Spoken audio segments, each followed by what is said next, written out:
I'm in GJ Kinne's office here at UFCU Stadium. We are getting ready for Pro Day coming up here in just a little bit.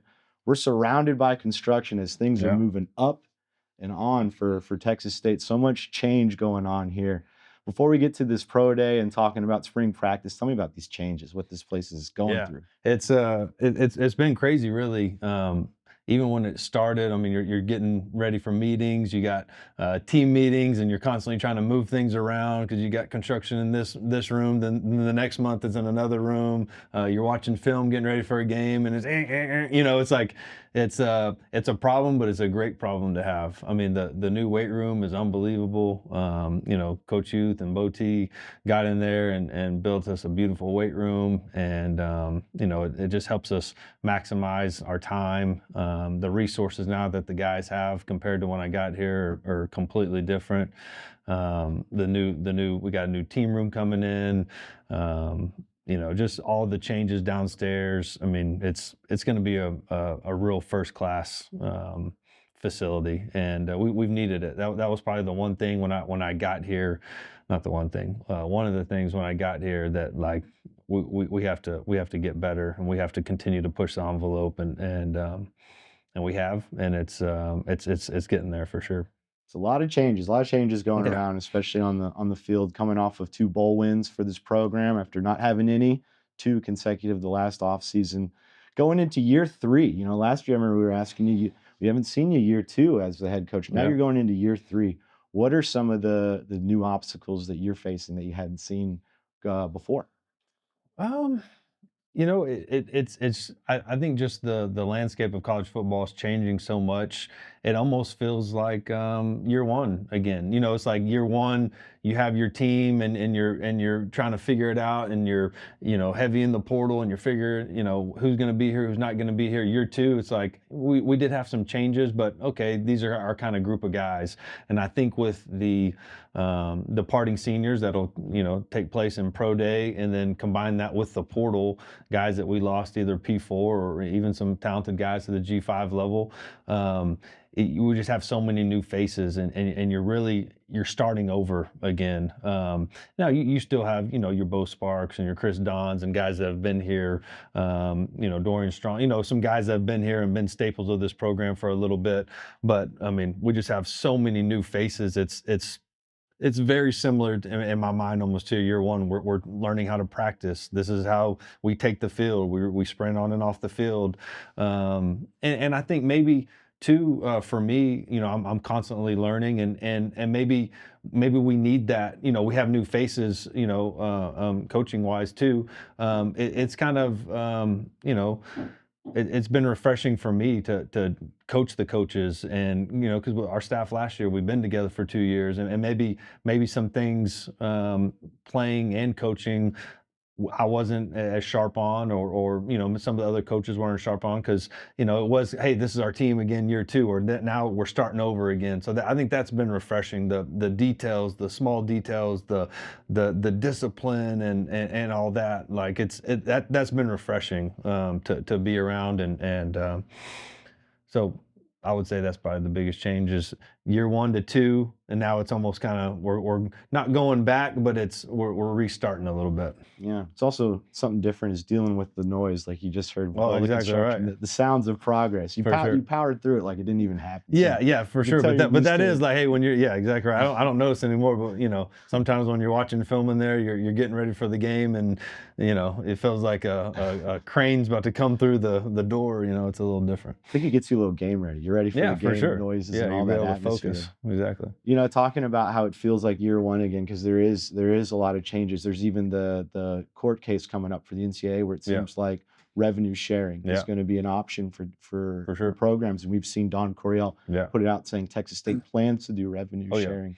I mean, what a game changer that was. Can you explain how that changes everything and what Yeah. Texas State's commitment to revenue sharing is? Obviously, the whole $20 million or however it is they Yeah. allow, that's probably a too high of amount. Yeah. But What do you think that's going to look like for Texas State? Yeah, we're still going through all the numbers, and I think Don and President Danfus are getting together some. We'll be super competitive in that space, and obviously we are going to do the rev share like you said. Don's already come out and said that, but um, it's just I think it's a great thing for the players. It's great for retaining for us. Because this past December and that was a issue. It was trying to keep all these talented players here, and some of them wanted to just go P4 because that's what they wanted to do. But some of them, it was a financial situation for them. So um, we're never going to be able to compete at the highest level when it comes to that. Like it just is what it is. But I know we're going to be able to compete in the Sun Belt and compete in G5, and the so that makes me feel really good to be able to keep our players and because we do have some really talented players and some guys that deserve to be paid, and so I'm excited for that time to come. Now there's still some steps to get to before that happens officially. But I'm excited about the opportunity and kind of going through some mock numbers and kind of, now you have your GM hat on and you're kind of going through and figuring out, almost like a cap. And you're kind of going through and figuring out what those spots are, and it's not just for the season. Now you have to, project that out to years to come, project that out to the spring after the season. What are you going to need to retain? What are you going to need to bring in? And so a lot goes into it. But that's fun. I enjoy that part of it.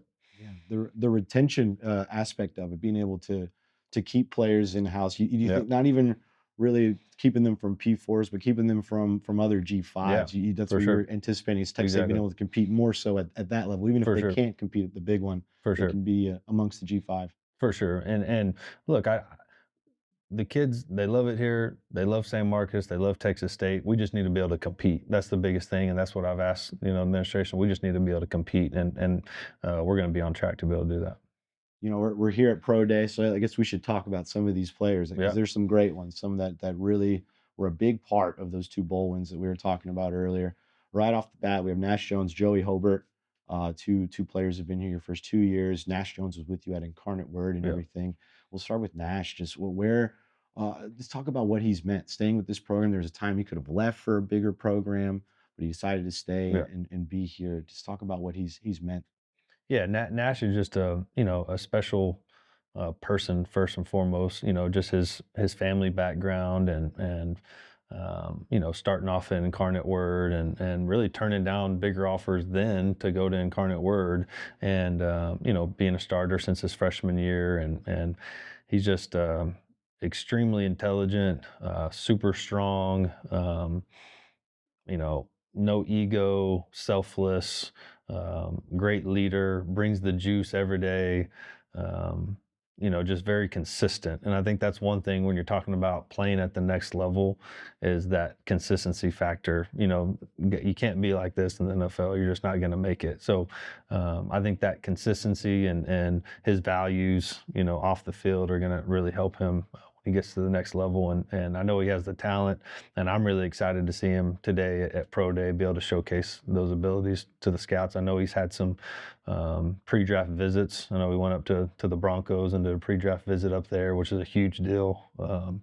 I think a couple other teams have done Zooms with him, and I would imagine after the Pro Day he's going to have a couple more visits. So I look for Nash to either hopefully get drafted, if not definitely be on a team here in a couple weeks. Yeah, yeah. Well, that's great to hear about the Broncos, especially. I Yeah. think you broke some news, maybe unless that's out there somewhere. Yeah. I'm not sure. Yeah, yeah. I don't know if you're supposed to do that, but hey, just like anything, he's got some, interest there. Maybe that'll spark some interest somewhere else. Definitely. And Joey Hobart, of course, all the circus catches he had here, no gloves, the Joe Dirt nickname. He's a fan favorite in San For sure. Marcos. I mean, just him. What has he meant to this program and getting you to Yeah. this getting this team where it is now? Yeah, I think anytime for me, especially as a head coach, like that loyalty aspect, like same thing. He had the opportunity to he showed me DMs of schools that were hitting him up and agents hitting him up trying to get him to leave. At this time last year, and he stayed loyal to us and really to Texas State. I think that's the biggest thing. Like he wanted to be here at Texas State. He loved it here. And So I want what's best for him. I do everything I can with these scouts and agents and NFL personnel to make sure that because of the type of person and the impact he's had on Texas State. Maybe as much as I know Nash and all that, but maybe no one since I've been here, as far as the one-handed catch versus Baylor, and when crunch time hit, like making plays more than Joey. So he just had that knack, and obviously his dad being a former quarterback, NFL quarterback, he has those intangibles at the receiver position. So I think he's very unique when it comes to that. He's got great ball skills.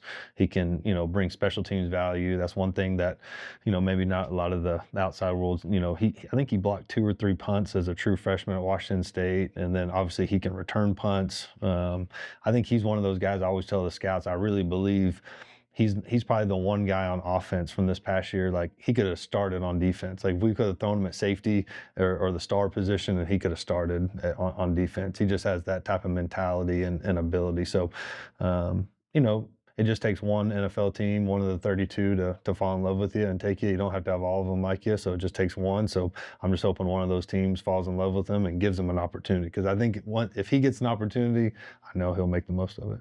It's so interesting your job as a coach, what goes into it before they get here, recruiting, everything that goes into it when they're here, but it doesn't really, you don't think about afterwards when they prepare for Yeah. the draft and they're preparing for pro day Yeah. and everything. Obviously, you just mapped out a lot of the responsibilities. You were looking with Nash Jones, talking to him about his prospects Yeah. and all that. But what is that aspect like? And is that something you anticipated getting into head coaching, that after they're done, how your responsibilities, they're not done just because the Yeah. whistle's done? Yeah, they're definitely not done, but that's why I think it's so important. Like, like a Stephen Parker, when he left Kansas and he came to UIW, like his academics weren't where they needed to be, and we got him on track in Incarnate Word, and he was so close to graduating. He transfers to Texas State. Like, he had to, like. I was on these coaches every day about Stephen Parker has to graduate. I don't care if he makes another sack, if he has a TFL, the rest. Like he came here, he trusted us.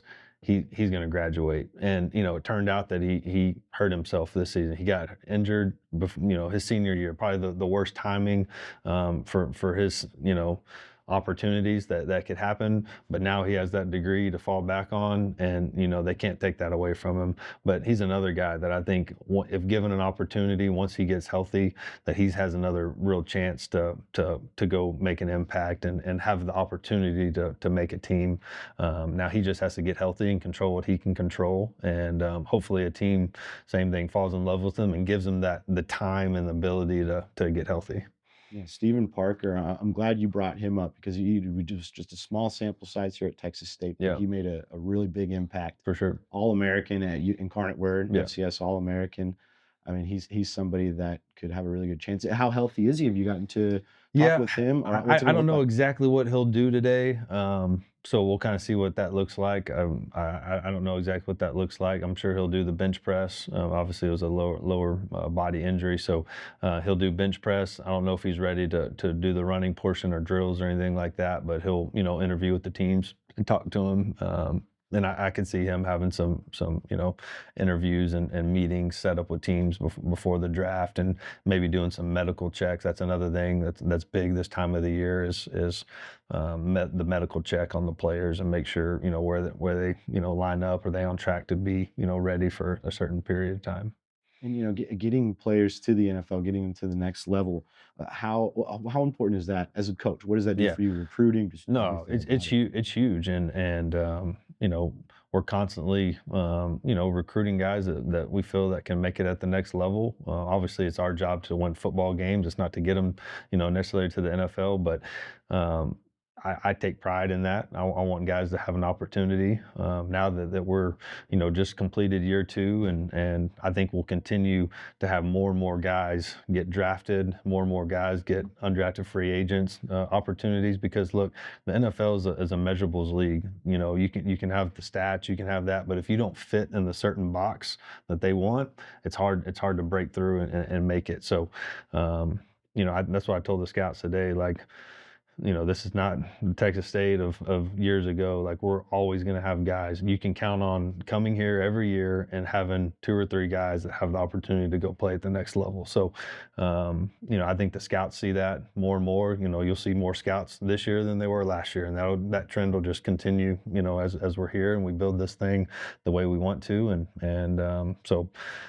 I think the scouts, they trust us. I think my time in the NFL, I know what it looks like. I know what it feels like. And I think they can trust me. I know most of those scouts in there that are in there, they either scouted me when I was coming out, or, like Chris Nolan with the Jets, we shared a cubicle in the Philadelphia Eagles. Like, I know his kids, and, we have real relationships there. So I think that trend will continue to get more and more scouts and more guys drafted, and more guys, sign undrafted drills. And I'll leave you with one more before we get out there and Yep. go watch them run some For 40s and sure. cone drills and all that stuff. We were talking about revenue sharing and Yeah. everything. There's also been a lot of rumblings about conference realignment Yeah. for Texas State. Obviously, you can only say so much Yeah. about that, but how would that play into the revenue sharing? Would a move for Texas State, would it increase that? Yeah, that's one I don't have enough information about. That's one thing. I don't want to give you coach speak or anything like that. And I know I've told you before, that's really kind of Don's and President Danfus's deal. I'm always trying to push the envelope. If they give me this amount of money, I'm always going to ask for double. So I don't know what that looks like, and I don't know what's real and what's not real out there. To be honest with you, you probably know just as much as I do. I read it on Twitter, and is that real? I have no clue. So, I just know we're playing in the Sun Belt this year, and I'm getting prepared for that and getting these guys ready to go.